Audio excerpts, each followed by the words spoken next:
ഗർഭിണികൾക്ക് നോമ്പെടുക്കാൻ പാടുണ്ടോ? അതിനെ പറ്റിയിട്ടാണ് നമ്മൾ ഇന്നത്തെ വീഡിയോ കേട്ടോ.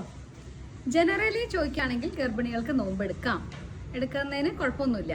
പക്ഷേ ചില കോംപ്ലിക്കേഷൻസ് ഉള്ളവർ നോമ്പ് ഒഴിവാക്കുന്നതാണ് നല്ലത്. എന്തൊക്കെയാണ് കോംപ്ലിക്കേഷൻസ്?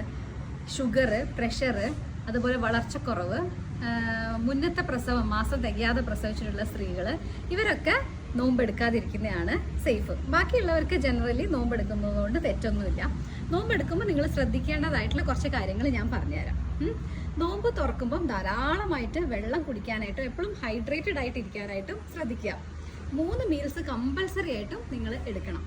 അതുപോലെ ഓവർ സ്പൈസി ആയിട്ടുള്ളതും എണ്ണ ഉപയോഗിച്ചിട്ടുള്ളതുമായിട്ടുള്ള ഫുഡ്സും അൺഹെൽത്തി ആയിട്ടുള്ള ജങ്ക് ഫുഡും ഒക്കെ കഴിവതും ഒഴിവാക്കാനായിട്ട് ശ്രദ്ധിക്കാം. അത്താഴം നിർബന്ധമായും കഴിച്ചിരിക്കണം. എന്നാൽ ഒഴിവാക്കേണ്ടത് ഒരുപാട് ഫുഡ് അത്താഴത്തിന് കഴിക്കുന്നത് അവോയ്ഡ് ചെയ്യുക. ഓവർ വയറ് നിറയ്ക്കാതിരിക്കാനായിട്ട് ശ്രദ്ധിക്കാം. പകൽ സമയങ്ങളിൽ പുറത്തിറങ്ങുന്നത് ഒഴിവാക്കുക. പ്രത്യേകിച്ചും നട്ടുച്ച സൂര്യനൊക്കെ നല്ല ഉദിച്ചു നിൽക്കുന്ന ചൂടുള്ള സമയത്തൊക്കെ പുറത്തിറങ്ങി പോവാതെ കഴിവതും ഉള്ളിൽ സ്പെൻഡ് ചെയ്യാനായിട്ട് ശ്രദ്ധിക്കുക. നല്ല റെസ്റ്റ്, ഡേ ടൈമിൽ നല്ല റെസ്റ്റ് എടുക്കാനായിട്ട് ശ്രദ്ധിക്കുക. രാത്രി കിടന്നുറങ്ങാതെ കൃത്യമായിട്ട് ഭക്ഷണം കഴിക്കാനായിട്ടും ശ്രദ്ധിക്കുക. ഇത്രയും കാര്യങ്ങളൊക്കെ നിങ്ങൾ നോക്കുകയാണെന്നുണ്ടെങ്കിൽ നിങ്ങൾക്ക് നോമ്പെടുക്കാം. പിന്നെ പ്രത്യേകം ശ്രദ്ധിക്കേണ്ട ഒരു കാര്യം, അനക്കം നന്നായിട്ട് മോണിറ്റർ ചെയ്യണം. 7 മാസത്തിന് ശേഷമുള്ള ഗർഭിണികളാണെങ്കിൽ തീർച്ചയായും അനക്കം നന്നായിട്ട് നോക്കുക.